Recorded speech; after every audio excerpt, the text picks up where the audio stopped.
Tudo bem, meus queridos? Prosseguindo aí, ó, profeta Ezequiel, nosso Babel em teologia, está aqui a introdução. O que ocorre quando um ser humano morre? Que discussão, hein? Discussão. Sono da alma, estado intermediário. Olha, tem muita discussão sobre isso. São com os dicotomistas, tricotomistas.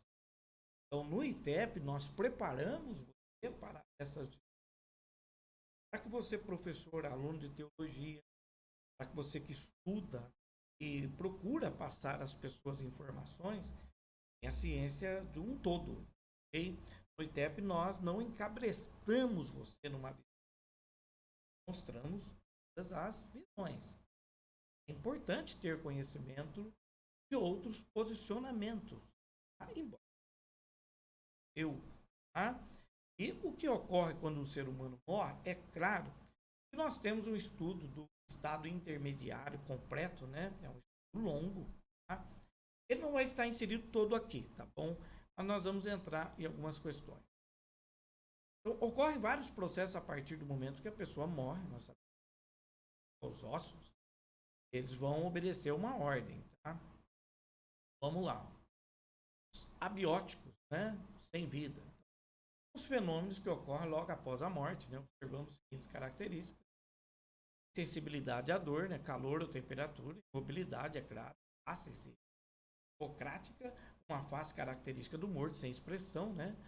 Falta de respiração e circulação do sangue, esfriamento do. Aí vem o que? Segundo estágio, a putrefação, que é a fase quando as bactérias se reproduzem, destrói os órgãos do corpo humano, né? Ela representa duas subfases. Gasosa ocorre quando intensa formação de gás inchando o corpo, né? Parecendo um balão. Tem a coliquatativa, né? Ou a coliquativa, tá? Em que o corpo perde a forma porque os órgãos vão sendo destruídos e não dá mais para distinguir o que é coração e fígado, né? Vira uma massa disforme.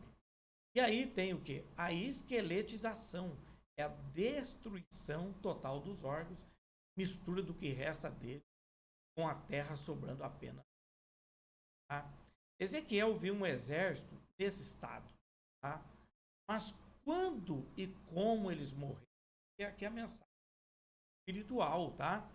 Vamos juntos. O pecado e a morte. O povo de Israel estava exilado na onde? Quando Ezequiel teve a visão no Vale dos Secos, estavam na Babilônia. É o capítulo 1, às margens do rio Quebar. Os ossos representavam uma situação espiritual e política naquele momento. Mortos e sem esperança. Essa história não começou no exílio. Deus alertou para os perigos do pecado, que está lá em Deuteronômio, quando fez o pacto com o povo. A obediência a ele geraria a vida, a desobediência, o pecado geraria a morte. O povo preferiu desobedecer e se transformou no que Ezequiel viu. É isso mesmo que o pecado faz conosco. Então, a visão que Ezequiel está vendo lá no capítulo 37, ossos secos, é um estado gravíssimo de podridão espiritual em todos os sentidos. Ou seja, já estava no osso, meu amigo. Tá? No último estágio. Porque desobedeceram ao Senhor. Sua ação é parecida com a morte física. Tá? Os abióticos sem vida. O pecado nos afasta de Deus. E com isso, retira de nós a vida. Está no Salmo 36 e 9. Sintomas são a perda de consciência. Né? Acontece isso na vida espiritual. Não ouvimos mais o Espírito Santo. Existe frieza nos relacionamentos, insensibilidade com as mazelas do próximo, imobilidade, entre outros. Ou seja, uma pessoa morta espiritual tem essas características, tá? Olha a depravação total aí, hein? Em pelagianos, tanto, né? Ou semi-pelagianos, né? Putrefação, fase gasosa com a vida, né? Ou seja, fora, o nosso ego cresce, né? Passa, ocupa todo o nosso corpo. É só tamanho, porque se examinarmos por dentro é só podridão. Então, o pecador distante de Deus, ele é inchado, mas por dentro é podre, tá? E aí temos a fase colicoativa. Nos envolvemos tanto com o pecado, nos afastando de Deus, que não diferenciamos mais nada, não distinguimos entre o certo e o errado. Nosso caráter vira uma grande massa disforme, tá? E aí, meu querido, ele vai indo para a esqueletização. Depois de sugar até os ossos, tudo de bom que temos, o que sobra de nós é o quê? É ossada seca, é o fundo do poço. É o filho pródigo lá no fundo do poço, tá? Mas acaba assim? É claro que não, tá? Por quê? Virá uma mensagem de reconstrução partindo de Deus para a vida do seu povo. Nessa reconstrução, tudo parte de Deus, que nós veremos no capítulo 36 de Ezequiel.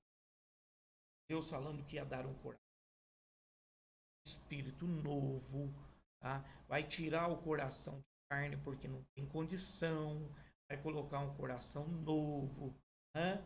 João 3:5, tá? O homem nascendo do alto, nascendo de Deus de novo, tá? João 16:8, Espírito Santo convencendo do pecado e do juízo. Efésios capítulo 2, versículo 4, estando vós mortos em ofensas e pecados, o que Deus fez? Deus nos deu vida. O nosso estado, semelhante ao povo de Israel, tá? Esse é o estado do homem caído, tá? Do homem depravado. O homem nessa condição, ele não pode responder a Deus se Deus não fizer algo para chamá-lo, tá? Lhe dando vida.